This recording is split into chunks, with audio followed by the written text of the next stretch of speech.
استغفر الله ربي من كل ذنب واتوب اليه. لا حول ولا قوة الا بالله العلي العظيم. استغفر الله ربي من كل ذنب واتوب اليه. لا حول ولا قوة الا بالله العلي العظيم.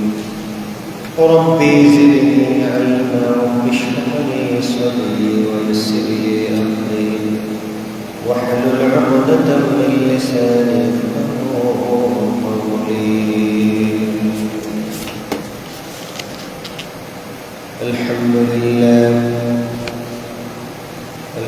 لله نحمده ونستعينه ونستغفره ونؤمن به ونتوكل عليه ونعوذ بالله من شرور أنفسنا ومن سيئات أعمالنا.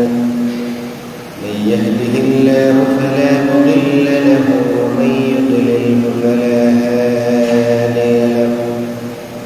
ونشهد أن لا إله إلا الله وحده لا شريك له. ونشهد أن سيدنا وحبيبنا ومولانا محمدا عبده ورسوله الذي أرسله بالحق بشيرا ونذيرا وداعيا إلى الله بإذنه وسراجا منيرا. أما بعد فقد قال الله تعالى في كلامه المجيد وفي فرقانه الحميد: أعوذ بالله من الشيطان الرجيم. بسم الله الرحمن الرحيم. إن الله وملائكته يصلون على النبي يا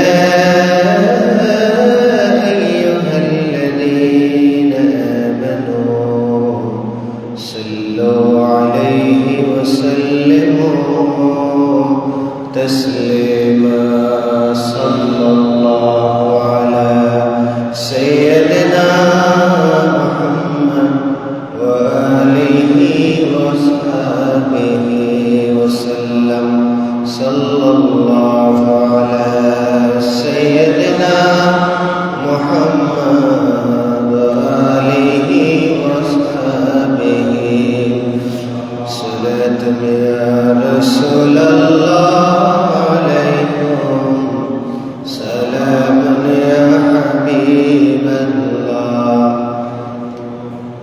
তুই সুলতান আলম ইয়া হাবিবি জরুয়ে লুৎফ সোয়ে মন নজর কুন সালাতুন ইয়া রাসূলুল্লাহ আলাইকুম সালামুন ইয়া হাবিবাল্লাহ. মুহাম্মদ মুস্তাফা নূরুন আলা নূর হাবিবে কিবরিয়া নূরুন আলা নূর সালাতুন ইয়া রাসূলুল্লাহ আলাইকুম সালামুন ইয়া হাবিবাল্লাহ. ইয়া রাসূলুল্লাহ انظر حالنا يا حبيب الله اسمع قولنا صلاة يا رسول الله عليكم سلام يا حبيب الله.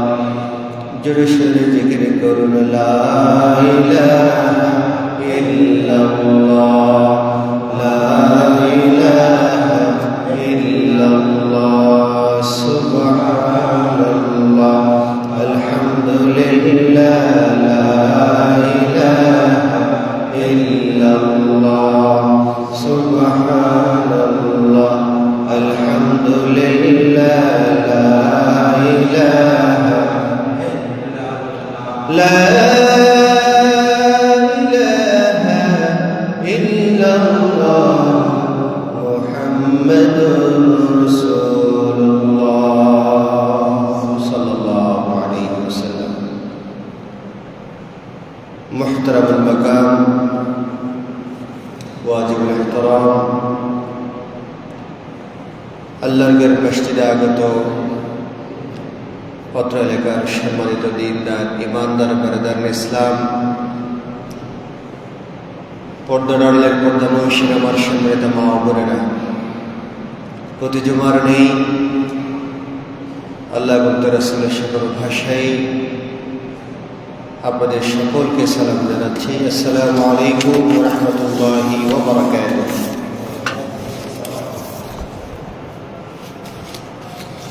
আমরা সর্বপ্রথম সেই মহান মুনিবের দরবারে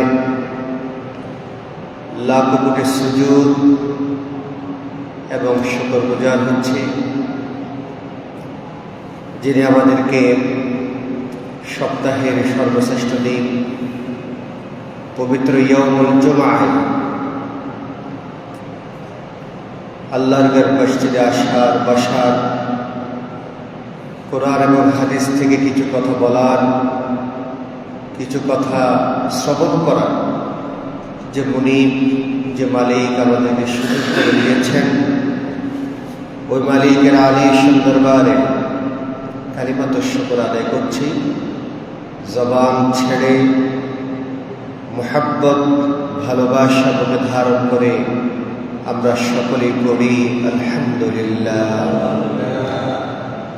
দুরুদ এবং সালাম পেশ করছে আকায়ে নামদার তাজদারে মদিনা,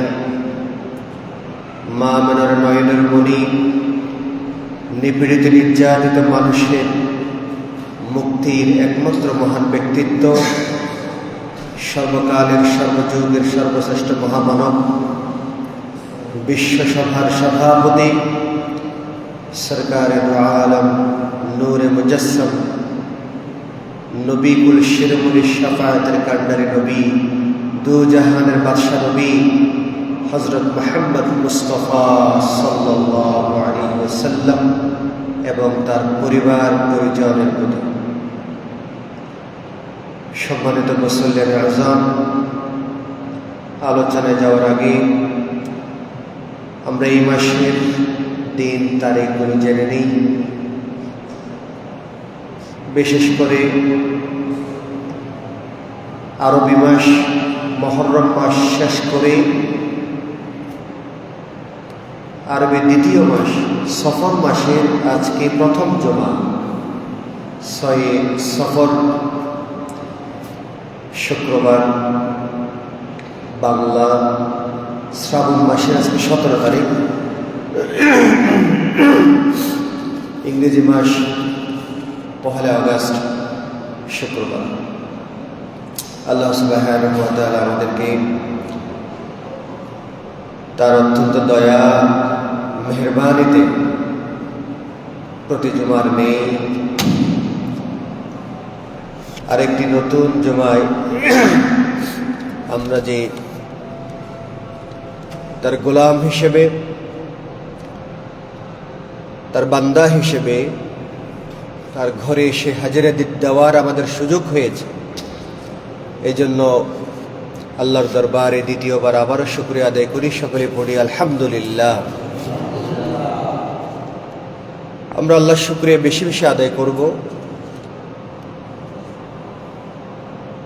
আল্লাহ বলেন, বান্দা যদি আমার শুকরিয়া আদায় করে, আমার নিয়ামতের শুকরিয়া আমাকে না দেখে শুধুমাত্র আমার সৃষ্টির নিদর্শনগুলো দেখে আমি আল্লাহকে চিনে জানে, আমি আল্লাহকে ভয় করে চলে, সেই বান্দার উপর আমি আল্লাহর খাস রহমত আমি নাজিল করে দিই। সুবহানাল্লাহ। এই জন্য প্রিয় ভাইয়েরা আমার, সবসময় আল্লাহর শুকরিয়া আদায় করতে হবে। আল্লাহর শুকরিয়ার বিকল্প কিচ্ছু নাই। এই দুনিয়ার মধ্যে সবচেয়ে বড় যদি কিছু পাওনা হয় আল্লাহর কাছ থেকে, সেটা হবে আল্লাহর শুকরিয়া আদায় করে করে জীবনটা একেবারে কবর পর্যন্ত নিয়ে যাওয়া, এটাই হচ্ছে একজন মুমিনের জন্য বড় সফলতা। সুবহানাল্লাহ বলেন। এই জন্য আমি প্রতি জুমায় এই কথাটা আপনাদেরকে বলি, সুস্থ আছেন শুকরিয়া আদায় করবেন, রিজিক পাচ্ছেন শুকরিয়া আদায় করবেন, অসুস্থ হয়েছেন ধৈর্য ধারণ করবেন। সুবহানাল্লাহ বলেন। কারণ সুস্থতা অসুস্থতা সবগুলো আমার আল্লাহর পক্ষ থেকে আসে। সুবহানাল্লাহ বলবেন না? এখানে আমাদের নিজেদের কোনো বাহাদুরি নেই। আমরা চাইলে সুস্থ হতে পারবো না, আবার চাইলে অসুস্থ হতে পারবো না। এগুলো সবগুলো আমার আল্লাহর নিদর্শন। হযরত আইয়ুব আলাইহিস সালাম দীর্ঘ বছর, কিতাবের মধ্যে এসেছে দীর্ঘ 18 বছর মতান্তর হয়েছে। এই যে আল্লাহ পাক রব্বুল আলামিন তাকে অসুস্থতার নিয়ামতে তাকে দান করেছে। দীর্ঘ 18 বছর তিনি একবারের জন্য আল্লাহকে এক্সকিউজ করে নাই, অভিযোগ জানায় নাই। জানিয়েছে? জানান নাই। সুবহানাল্লাহ বলবেন না? সম্মানিত ভাইয়েরা আমার, হযরত আইয়ুব আলাইহিস সালাম আল্লাহর পক্ষ থেকে কত বড় পরীক্ষা তার উপর নাযিল হয়েছে। এই পরীক্ষায় যদি আমরা উত্তীর্ণ হই, এই পরীক্ষার মধ্যে যদি আমাদেরকে ফেলা হয়, আল্লাহকে অভিযোগ দিতে দিতে আমাদের জীবন শেষ হয়ে যাবে, আল্লাহকে শুধু অভিযোগই দিয়ে যাবে। কিন্তু হযরত আইয়ুব আলাইহিস সালাম আল্লাহর এমন বান্দা, এমন নবী, আল্লাহ তাকে কত ধৈর্যের অধিকারী বানিয়েছেন। যদি অসুস্থতা না দিতেন তাহলে বোঝা যেত না। সুবহানাল্লাহ।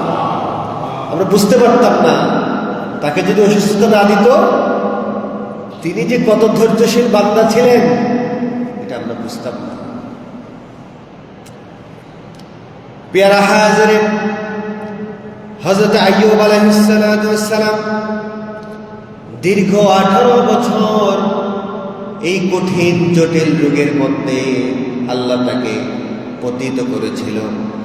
একটা বারের জন্য আল্লাহর দরবারে কোনো অভিযোগ হযরত আইয়ুব আলাইহিস সালাম দাঁড় করান নাই। সুবহানাল্লাহ। একটা অভিযোগ দাঁড় করান নাই।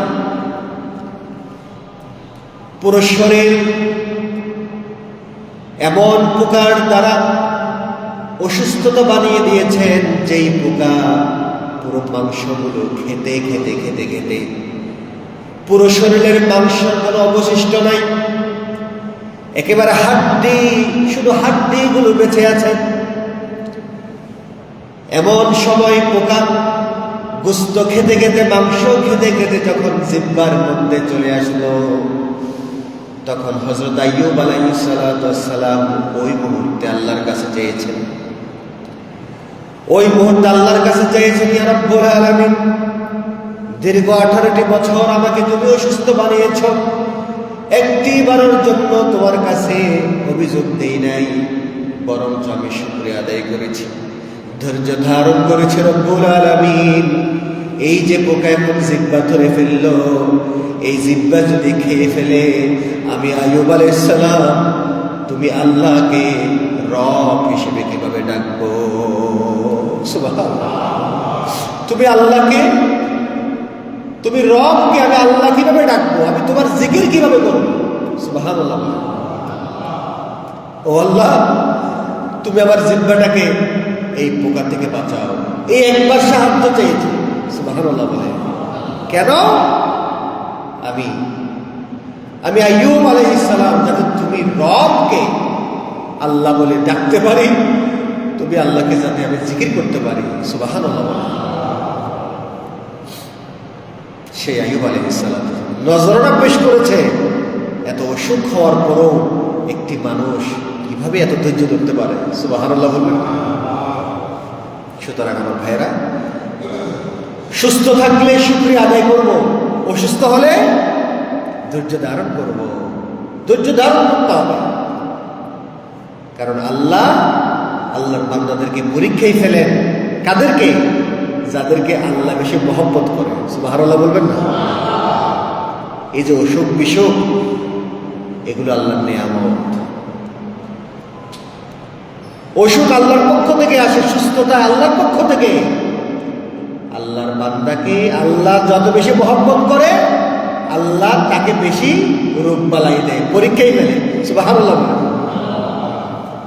যেমন আমাদের জাতির পিতা মিল্লাতে আবিকুম ইব্রাহিম, হযরত সাইয়্যিদুনা ইব্রাহিম আলাইহিস সালাম, তিনি আল্লাহর খলিল। সুবহানাল্লাহ বলবেন না? তিনি কি? খলিলুল্লাহ।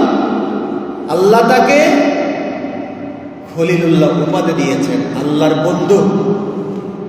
সে আমাদের জাতির পিতা সাইয়্যিদুনা ইব্রাহিম আলাইহিস সালাতু ওয়াস সালামকে আল্লাহ কতগুলো পরীক্ষার মধ্যে সম্মুখীন করেছেন। সুবহানাল্লাহ বলেন। নমরুদের আগুনের মধ্যে আল্লাহ তাকে ফেলে দিলেন। সুবহানাল্লাহ বলেন। তিনি আল্লাহ এক, আল্লাহ ছাড়া কোনো মাবুদ নাই, এই ঘোষণা দেওয়ার কারণে নমরুদ হযরত সাইয়্যিদুনা ইব্রাহিম আলাইহিস সালাতু ওয়াস সালামকে আগুনের মধ্যে নিক্ষেপ করলেন। জোরে বলুন না সুবহানাল্লাহ। সেই আগুনের মধ্যে আল্লাহ তাকে এমনভাবে বাঁচালেন, আগুন আমার ইব্রাহিমের একটি পশম পর্যন্ত জ্বালাতে পারে না। সুবহানাল্লাহ। আগুনকে অর্ডার করে দিলেন, হে আগুন, তুই আমার ইব্রাহিমের জন্য শীতল হয়ে যা। সুবহানাল্লাহ বলেন। কুল ইয়া নারু কুনি বারদান ওয়া সালামান আলা ইব্রাহিম। আল্লাহ পাক রব্বুল আলামিন অর্ডার করলেন, হে আগুন, আমার খলিল হযরত ইব্রাহিম আলাইহিস সালাতু ওয়াস সালামের জন্য তুই এমন শীতল, এমন ঠান্ডা হয়ে যাবি, আমার ইব্রাহিমের একটি পশমও তুই জ্বালাইতে পারবি না। সেই ইব্রাহিম কত পরীক্ষার মধ্যে আল্লাহ তাকে নিপতিত করেছেন। সবগুলো পরীক্ষার মধ্যে আমাদের জাতির পিতা ফার্স্ট ডিভিশন পাস হয়ে যান। তিনি বলুন না সুবহানাল্লাহ। একটি পরীক্ষার মধ্যেও তিনি ফেল যান নাই। কেন? আমার ইব্রাহিমকে আল্লাহ বেশি মহব্বত করতেন। আল্লাহ এত বেশি মহব্বত করতেন, এত বেশি ভালোবাসতেন, জাতির পিতা ইব্রাহিম আলাইহিস সালামকে আল্লাহ খলিলুল্লাহ উপাধিতে ভূষিত করেছেন। সুবহানাল্লাহ। তাহলে ভূমিকার মধ্যে এই কথাটা কেন বললাম? সুস্থ থাকবেন, শুকরিয়া আদায় করবেন। অসুস্থ হবে, শুকরিয়া সহ ধৈর্য ধারণ করবেন। সুবহানাল্লাহ বলবেন না? আল্লাহ পাক রব্বুল আলামিন বলেছেন, ইয়া আইয়ুহাল্লাযীনা আমানু ইসতাঈনু বিস-সাবরি ওয়াস-সালাহ ইন্নাল্লাহা মা'আস-সাবিরিন। সুবহানাল্লাহ। আল্লাহ বলেছেন, হে ইমানদারগণ, যারা তোমরা আমাকে না দেখে বিশ্বাস করেছ, আমি আল্লাহ কোথায় আমাকে দেখো নাই, আমার উপর না দেখে তোমরা ঈমান আনয়ন করেছ, ইয়া আইয়ুহাল্লাযীনা আমানু ইসতাঈনু বিস-সাবরি ওয়াস-সালাহ। হে ইমানদারগণ, তোমরা আমি আল্লাহর কাছে নামাজের মাধ্যমে আমি আল্লাহর কাছে সাহায্য প্রার্থনা করো, সাহায্য চাও, এবং বিপদে আপদে মুসিবতে আমি আল্লাহর জন্য তোমরা ধৈর্য ধারণ করো। কিসের মাধ্যমে? নামাজের মাধ্যমে। ইসতাঈনু বিস-সাবরি ওয়াস-সালাহ। তোমরা আমি আল্লাহর কাছে সাহায্য চাও নামাজ এবং সবরের মাধ্যমে। সুবহানাল্লাহ। আল্লাহ বলছেন, ইন্নাল্লাহা মা'আস-সাবিরিন, যে নিশ্চয় আমি আল্লাহ কাদের সাথে আছেন? ওই সবরকারীদের সাথে আছেন, যারা বিপদের সময় ধৈর্য ধারণ করে, আমি আল্লাহ তাদের সাথে আছি। সুবহানাল্লাহ বলবেন।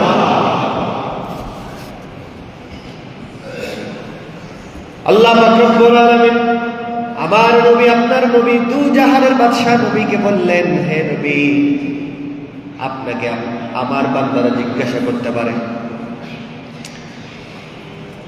আমার বান্দারা আপনাকে জিজ্ঞাসা করতে পারে যে আমি আল্লাহর সাথে আছি কত কাছে, বান্দার কত কাছাকাছি আছি।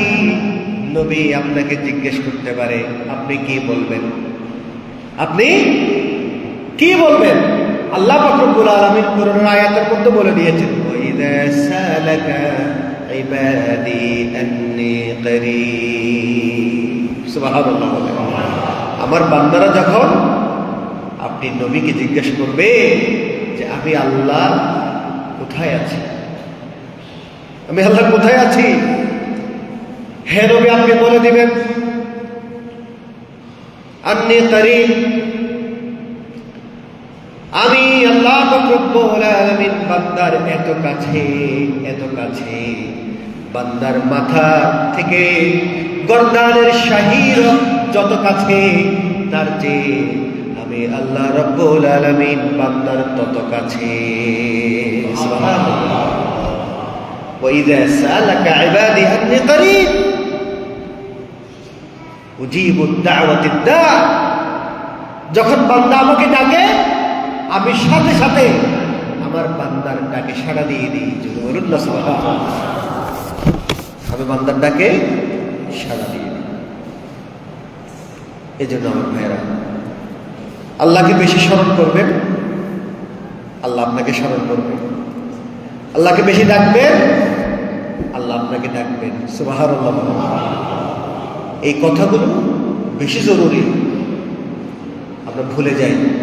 এই জন্য সপ্তাহে সপ্তাহে একটু একটু মনে করিয়ে দিই, যাতে বিপদগ্রস্ত না হয়, ঈমান হারা না হয়। যত বেশি আল্লাহ থেকে বিমুখ হবেন, তত বেশি ঈমান হারা হয়ে মৃত্যুবরণ হবে, ঈমান চলে যাবে। দুনিয়ার মহব্বতের চেয়ে আখিরাতের মহব্বতকে প্রাধান্য দিতে হবে, আখিরাতের মহব্বতকে প্রাধান্য দিতে হবে। যত বেশি দুনিয়াকে মহব্বত করবেন, তত বেশি আপনি আল্লাহ থেকে দূরে সরে যাবেন। যত বেশি আল্লাহকে মহব্বত করবেন, তত বেশি আখিরাতের কাছাকাছি চলে যাবেন। সুবহানাল্লাহ। রাসূল করিম সাল্লাল্লাহু আলাইহি ওয়াসাল্লাম বলেন, হুব্বুদ দুনিয়া রাসু কুল্লি খাতিয়া, যে নিশ্চয় দুনিয়ার মহব্বত, ভালোবাসা, যেই ব্যক্তি দুনিয়াকে মহব্বত করবে, ভালোবাসবে, সেই ব্যক্তির জীবনের সবচেয়ে বড় ভুল হবে, সবচেয়ে ক্ষতির মূল হবে দুনিয়াকে মহব্বত করা। সবচেয়ে বড় ভুলের মধ্যে থাকবে যে দুনিয়াকে মহব্বত করবে, সে দুনিয়ার হয়ে যাবে, তার ঈমান আস্তে আস্তে দূরে চলে যাবে, সে ইবাদত করে মজা পাবে না। যার ঈমান যত বেশি শক্ত, যার ঈমানের স্থিতিশীলতা যত বেশি, সেই ব্যক্তি আল্লাহর সবচেয়ে কাছাকাছি, সেই ব্যক্তি আল্লাহর সমস্ত ইবাদত বন্দেগী করে মজা পাবে। সুবহানাল্লাহ। সে মজা পাবে অটোমেটিকলি, তার ভিতরে সেই মজাটা আল্লাহ ডুবিয়ে দিবেন। সুবহানাল্লাহ বলবেন না? রাসূল করিম সাল্লাল্লাহু আলাইহি ওয়াসাল্লাম বলেছেন, সেই ব্যক্তি ঈমানের স্বাদ পেয়েছেন, আল্লাহর ওই বান্দা, আমার ওই উম্মত ঈমানের প্রকৃত স্বাদ পাবে, যে ব্যক্তি আমার আল্লাহকে রব হিসেবে মেনে নিয়েছে। সুবহানাল্লাহ। মান রাদিয়া বিল্লাহি রাব্বান ওয়া বিল ইসলামি দীনা ওয়া বিমুহাম্মাদিন রাসূলা। তিনটা কাজ করতে হবে। একটা হচ্ছে আমার আল্লাহকে না দেখে ভয় করে ঈমান আনতে হবে। মান রাদিয়া বিল্লাহি রাব্বান ওয়া বিল ইসলামি দীনা। দুই নম্বর, দিন হিসেবে, ধর্ম হিসেবে ইসলামকে ধর্ম হিসেবে মেনে নেওয়া লাগবে। সুবহানাল্লাহ বলেন। সেই ব্যক্তি ঈমানের স্বাদ পাবে। তিন নম্বর, আমাদের সর্বশেষ নবী, আখেরি জামানার পয়গম্বর, শাফায়াতের কান্ডারি নবী दो জাহানের বাদশা নবী সরকার দো আলম নূরে মুজাসসাম নবী মুহাম্মদ রাসূলুল্লাহ সাল্লাল্লাহু আলাইহি ওয়াসাল্লামকে নবী এবং রাসূল হিসেবে মেনে নেওয়া লাগবে। সুবহানাল্লাহ। এই তিনটি কাজ যদি কোনো বান্দা করতে পারে, সেই ব্যক্তি ঈমানের প্রকৃত স্বাদ আস্বাদন করবে, প্রকৃত স্বাদ পাবে। বলুন সুবহানাল্লাহ।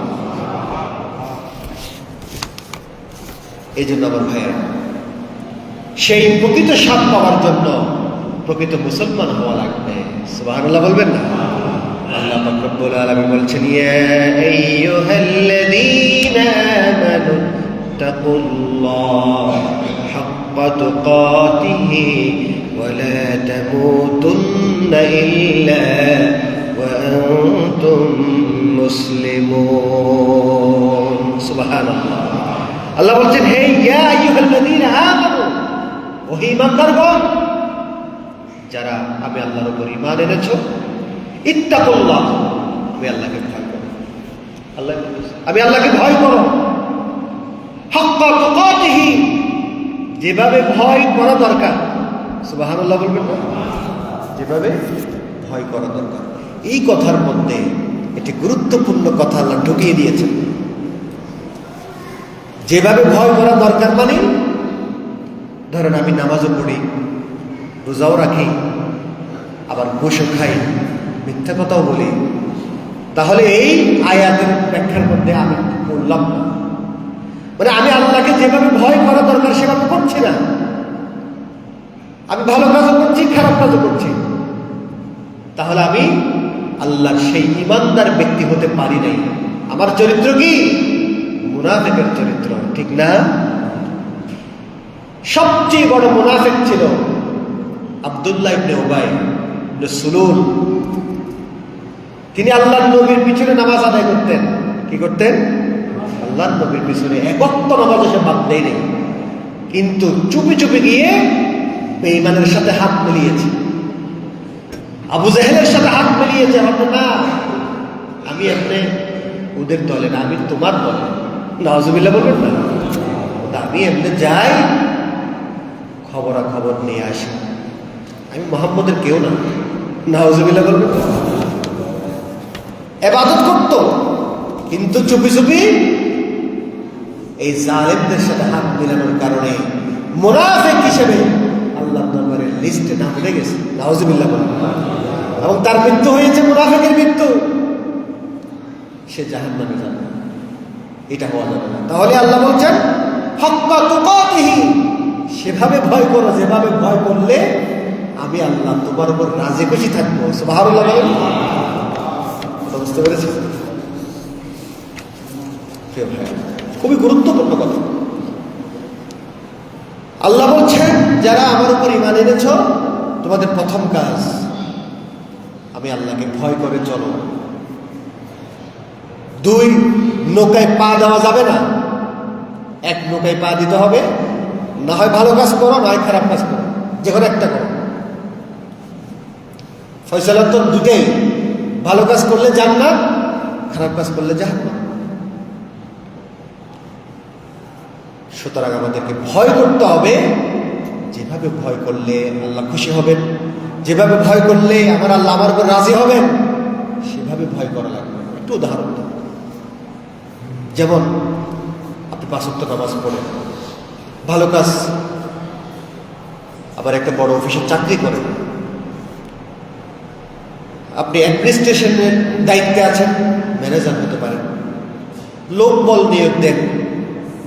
এক্ষেত্রে আপনার অফিসের চাকরির চাহিদা বেশি, ক্যান্ডিডেট বেশি, আর 5 ওয়াক্ত নামাজে। কিন্তু এক ভাই এসে বলল, ম্যানেজার সাহেব আমার চাকরিটা খুবই দরকার, ক্যান্ডিডেট বেশি, আমি আপনাকে 5 লক্ষ টাকা দেব, ঘুষ দিব।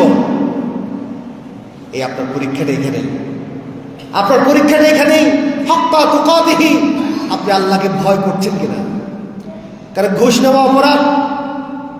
এখন আপনি 5 ওয়াক্ত নামাজি, তা আপনি যদি সেই লোকটাকে সামলিয়ে, কারণ 5 লক্ষ টাকা পেলে আপনি লাল লাল হয়ে যাবেন, আপনাকে কত বড় পরীক্ষায় ফেললো।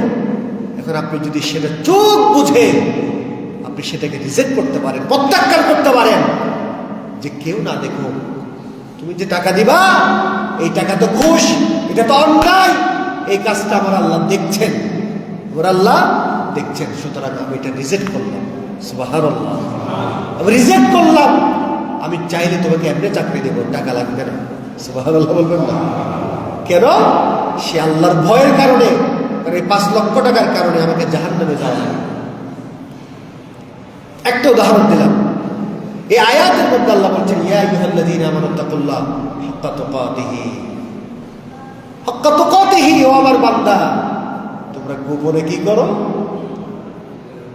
প্রকাশ্যে কি করো, জাহিরি বাতিনি সবকিছু আমি আল্লাহ অবলোকন করি। সুবহানাল্লাহ। প্রকাশ্যে, গোপনে, অপ্রকাশ্যে যা কিছু তোমরা করো, শুধু করো এটা নয়, এখনো কাজটা করো নাই, মনের ভিতরে এরাদা করেছ, মনে মনে এরাদা করেছ, কোন খারাপ চিন্তা করেছ, ভালো চিন্তা করেছ, সবকিছু আমি আল্লাহ নিজ নিজ কুদরতি কানে, নিজ কুদরতি কানে আমি অবশ্যই শ্রবণ করে থাকি। সুবহানাল্লাহ। আমার আল্লাহ শুনেন, এই যে আমরা কথা বলছি শুনেন না? তা আমার আল্লাহ যদি প্রকাশ্যে আপনি কথা বলতে সেটা শুনতে পারে, যিনি অন্তর সৃষ্টি করেছেন, যিনি দিল বানিয়েছেন, সেই দিলওয়ালা আল্লাহ দিলের খবর জানে না? সুবহানাল্লাহ বলুন। হাক্কা তুকাতিহি, এটার ব্যাখ্যার মধ্যে একটু আল্লাহ সব কিছু জানেন। সামিউন বাসীর, ইন্নাল্লাহা আলা কুল্লি শাইইন কাদির। সুবহানাল্লাহ বলেন। তিনি হচ্ছেন আমার রাজাদিরাজ আল্লাহ, যিনি একচ্ছত্র ক্ষমতার অধিকারী। তিনি যদি কাউকে মাফ করে দেন, তাকে কাউকে কফিয়ত দেওয়া লাগবে না। তিনি যদি কাউকে শাস্তি দেন, আমার আল্লাহকে কাউকে কফিয়ত দেওয়া লাগবে না। এটাই হচ্ছে আমার আল্লাহ। সুবহানাল্লাহ। তিনি যেমন ইন্নাল্লাহা আলা কুল্লি শাইইন কাদির, তিনি আবার গফুরুর রহিম, তিনি আবার গফফার, তিনি সত্তারুল উলু। সুবহানাল্লাহ। তিনি যেমন আমাদের উপর রহম করবেন, দয়া করবেন, তিনি আবার কঠোর শাস্তি দানকারী। সুবহানাল্লাহ। এই জন্য আজকের এই আয়াতের মধ্যে হাক্কা তুকাতিহি ওয়া লা তামুতুন্না ইল্লা ওয়া আনতুম মুসলিমুন, যেভাবে ভয় করলে দুনিয়ার মহব্বত আপনার থেকে দূরে সরে যাবে, যেভাবে কি আল্লাহকে মানলে, আল্লাহকে মেনে চললে দুনিয়ার সমস্ত খারাপ কাজ থেকে বেঁচে থাকা যাবে। কেউ না দেখুক, আমার আল্লাহ দেখছে। নির্জনে গুনাহ করার এত সহজলভ্য সময় আপনি পেয়েছেন। আপনি চাইলেই গুনাহ করতে পারেন, চাইলেই পারেন, কেউ আপনাকে বাধা দিবে না। কিন্তু কোন অদৃশ্য শক্তির ভয়ে যদি সেখান থেকে আপনি বেঁচে আসতে পারেন, তাহলেই হাক্কা তুকাতিহি, হাক্কা তুকাতিহি এই আয়াতের ব্যাখ্যার মধ্যে আপনি পড়ে যাবেন। সুবহানাল্লাহ।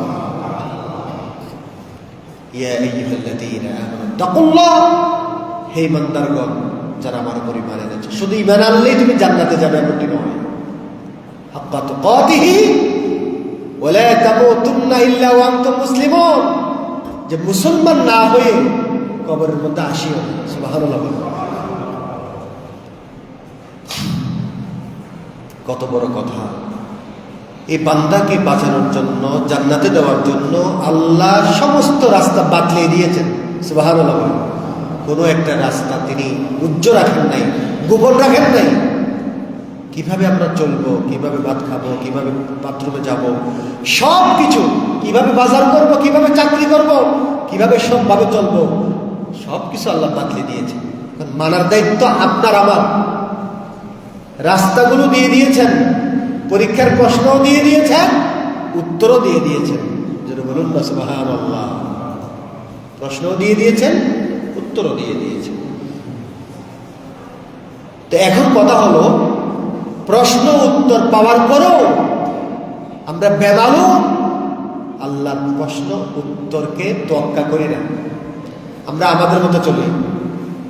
আল্লাহ বলছে তুমি এদিকে যাও, এদিকে গেলে ইহদিনাস সিরাতাল মুস্তাকিমের পথ, এই বাম দিকে গেলে শয়তানের পথ। তা আমার মন চাচ্ছে আমি শয়তানের পথের দিকে যাচ্ছি। বলে দিছে তো আল্লাহ যে ডান দিকে গেলে এটা হচ্ছে জান্নাতের পথ, এখানে তুমি জান্নাত পাবে, আর এই বাম দিক শয়তানের দিকে গেলে তুমি জাহান্নামে যাবে। বলে দিয়েছেন আল্লাহ। তো বলে দেওয়ার পরও, ভয় ভীতি ঢুকিয়ে দেওয়ার পরও আমরা বাম দিকে দৌড়াই, যেখানে লোভ লালসা এই দুনিয়ার মহব্বত দিয়ে আমাদেরকে শেষ করে দিচ্ছে। ঠিক না? দুধের মহব্বতে আমাদেরকে শেষ করে দিচ্ছে। 1 সেকেন্ড, 2 সেকেন্ড, 10 সেকেন্ড, 5 মিনিট আনন্দের জন্য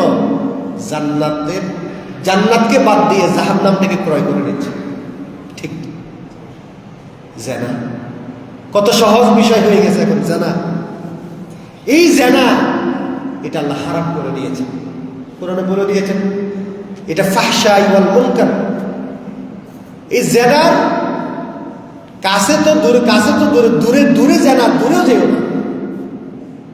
ও দূরে দেখা যাচ্ছে, সেখানে তো যাবেই না। কাছেও যদি আসে, কাছেও যেও না। আল্লাহ ডাইরেক্ট বারণ করে দিয়েছে, কারণ এটা ফাহশা ওয়াল মুনকার। জানার কাছে যাওয়া যাবে না। তাহলে আমরা জানা কত সহজ হয়ে গেছে, চাইলে করতে পারতেছি। সুন্দরী মহিলা অফার দিয়েছে, চলে গিয়েছে 10 মিনিট 5 মিনিট আনন্দের জন্য। আল্লাহ বলছে হাক্কা তুকাতিহি, এইখানে তোমার পরীক্ষা। আল্লাহ রাসূল সাল্লাল্লাহু আলাইহি ওয়াসাল্লাম বলছেন, গত জুমায় আমি বলেছি 7 শ্রেণীর মানুষ আল্লাহর জান্নাতে, বিশেষ করে কিয়ামতের ময়দানে জান্নাতে যাওয়ার আগে আল্লাহর আরশের নিচে ছায়া পাবে। সেখানে 1 শ্রেণীর মানুষ হলো যে ওই ব্যক্তিকে কোন সুন্দরী রমণী মহিলা তাকে অফার করলো, প্রেম নিবেদন করলো, মিলিত হওয়ার জন্য চেষ্টা করলো, ওই মুহূর্তে যদি দুনিয়ার এই মহব্বতকে লাথি মারতে পারে। এই আয়াতের ব্যাখ্যা, কেউ নাই, তারা দুজন ছাড়া ওই হোটেলে, ওই কোনো নির্জনে কেউ নাই, চাইলেই জানা করতে পারে। কোন অদৃশ্য শক্তির ভয়ে সেই লোক সেই মহিলা, সুন্দরী মহিলাটাকে রিজেক্ট করেছে। তুমি যে আমাকে অফার করলা, প্রেম নিবেদন করছো, তোমার সাথে মিলিত হওয়ার জন্য বলেছ, আমি পারবো না। কিন্তু তাকে শয়তান ধোঁকা দিচ্ছে, সে চাইলে জানা করতে পারে। সে যদি বলে আমি পারবো না, আজকে হয়তো এই 10 মিনিট আমি আনন্দ করবো, এটার জন্য আমাকে 1000 বছর জাহান্নামে জ্বলা লাগবে। যদি এইটাকে আমি আজকে প্রত্যাখ্যান করতে পারি আল্লাহর ভয়ে, তাহলে মহা পুরস্কার আমার জন্য জান্নাতে রয়েছে। সুবহানাল্লাহ। এটা তো আল্লাহ রাসূলের ভবিষ্যৎবাণী। যে ব্যক্তি জেনার সামনে গিয়ে জেনা করে নাই, আল্লাহ ওই মুহূর্তের আনন্দ, সেই মুহূর্তের আনন্দের জন্য তাকে আল্লাহ 70টা হুর দান করবে। সুবহানাল্লাহ। কথা বুঝতে পেরেছেন? 70টা হুর, যেই রমণী মহিলাগুলো আমরা জীবনে একটু কল্পনা করতে পারি না, কখনো দেখি নাই, ইমেজ করতে পারবেন না, সেই ধরনের রমণী যুবতী, নয়নাভিরাম, ডাগর ডাগর চক্ষু বিশিষ্ট হুর আল্লাহ ওই বান্দার জন্য স্পেশাল ভাবে রেখে দিয়েছেন। সুবহানাল্লাহ। একটা কারণ, হাক্কা তুকাতিহি, আল্লাহকে সেভাবে ভয় করো যেভাবে ভয় করলে আমি আল্লাহ আমার বান্দার উপর রাজি খুশি হই। সুবহানাল্লাহ। সম্মানিত ভাইরা, আল্লাহ রাসূল বলছেন সেই ব্যক্তিকে কাল কিয়ামতের ময়দানে, যে ব্যক্তি নির্জনে ওই মহিলাকে কাছে পাওয়ার পরও যারা করে নাই, তাকে প্রত্যাখ্যান করে হযরত ইউসুফ আলাইহিস সালামের মতো প্রত্যাখ্যান করে চলে এসেছে। সুবহানাল্লাহ বলবেন না? হযরত ইউসুফ আলাইহিস সালাম, জুলেখা কি প্রেম নিবেদন করতে করতে এমন ভাবে তাকে এমন কক্ষের মধ্যে প্রবেশ করালেন, যে কক্ষে 7টি দরজা, 1টি 2টি নয়, 7টি দরজা তালা মারা। ওই কক্ষের মধ্যে জুলেখা, হযরত ইউসুফ আলাইহিস সালাম। সুবহানাল্লাহ বলবেন না? আল্লাহর কুদরত কোথায় দেখেন? সেই ইউসুফের চরিত্র যদি আমাদের কাছে থাকে, এরকম জুলেখা কেন, জুলেখার চেয়ে সুন্দরী আমরা প্রত্যাখ্যান করতে পারি। সুবহানাল্লাহ বলেন। শুধু চোখ বুঝে আল্লাহকে স্মরণ করেছে, আল্লাহ এই জুলেখার এই প্রেম নিবেদন থেকে তুমি আমাকে রক্ষা করো। সাহায্য কার কাছে চেয়েছে? আল্লাহর কাছে চেয়েছে। কিন্তু শয়তান ধোঁকা দিয়েছে। তো শয়তানকে উপেক্ষা করে হযরত ইউসুফ আলাইহিস সালাম আল্লাহর উপর ভরসা করেছেন। আল্লাহ তুমি আমাকে এই কলঙ্ক থেকে বাঁচাও, আল্লাহ আমি তোমাকে ভয় করি। সুবহানাল্লাহ বলে। অথচ তখন হযরত ইউসুফ আলাইহিস সালামের বয়স একদম টকবকে যুবক, চাইলেই তিনি সবকিছু করতে পারতেন। আল্লাহর নবীকে যে বাঁচাবেন, এগুলো আমাদের জন্য নিদর্শন, শিক্ষা। আল্লাহ পাক রব্বুল আলামিন হযরত ইউসুফ আলাইহিস সালামের দোয়া মঞ্জুর করে নিলেন। তো কিভাবে তিনি এই কক্ষ থেকে বের হবেন? কারণ কক্ষের 7টা দরজার তালা মারা। হযরত ইউসুফ আলাইহিস সালাম আল্লাহর উপর ভরসা করে যখন পিছন থেকে জুলেখা ওনাকে প্রেম নিবেদন করতে করতে খারাপ চরিতার্থ করার জন্য এগিয়ে গেল, তখন তিনি দরজা, এই বদ্ধ দরজার দিকে দৌড় দিলেন। সুবহানাল্লাহ। আল্লাহ পাক রব্বুল আলামিন এক একটি দরজা এমন ভাবে তিনি খুলে দিলেন, একটি নয় 7টি দরজা আল্লাহ খুলে দিলেন। সুবহানাল্লাহ। ঠাস ঠাস করে তালাগুলো ভেঙে গেল, দরজা খুলে গেল।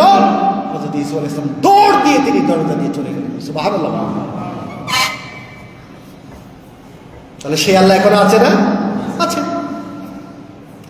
শুধুমাত্র রুহানিয়ত নাই, আমাদের ইমানের তাওয়াজ্জু না থাকার কারণে খারাপ কাজগুলো এমনি করতে পারি। নামাজও পড়ি, খারাপ কাজ করছি। নামাজ পড়ি, জুয়া খেলি। এই ঈমান নিয়ে জান্নাত পাওয়া যাবে না, এই ঈমান নিয়ে ইবাদত করে মজা পাওয়া যাবে না। পরিপূর্ণ ঈমানের অধিকারী হতে হবে। ইয়া আইয়ুহাল্লাযীনা আমানু তাকুল্লাহ হাক্কা তুকাতিহি ওয়া লা তামুতুন্না ইল্লা ওয়া আনতুম মুসলিমুন। আজকের খুতবার এই আয়াত, আজকের খুতবার আয়াতের মধ্যে এই কথাটা বিশুদ্ধভাবে বর্ণনা আছে। এই জন্য আমার ভাইয়েরা, গত জুমায় আমি আলোচনা করেছিলাম তাহাজ্জুদের উপরে, নফল নামাজের উপরে। আজকেও কিছু আলোচনা ছিল, কিন্তু এই আয়াতের কথা বলতে বলতে গিয়ে আমার কথা একদম শেষ হয়ে গিয়েছে। আল্লাহ রাব্বুল আলামিন আমাদেরকে আল্লাহকে যথার্থ ভয় করে জীবন পরিচালনা করার তৌফিক আদায় করুন। ওয়া আখিরু দাওয়ানা আলহামদুলিল্লাহি রাব্বিল আলামিন। আসসালামু আলাইকুম ওয়া রাহমাতুল্লাহি ওয়া বারাকাতুহু।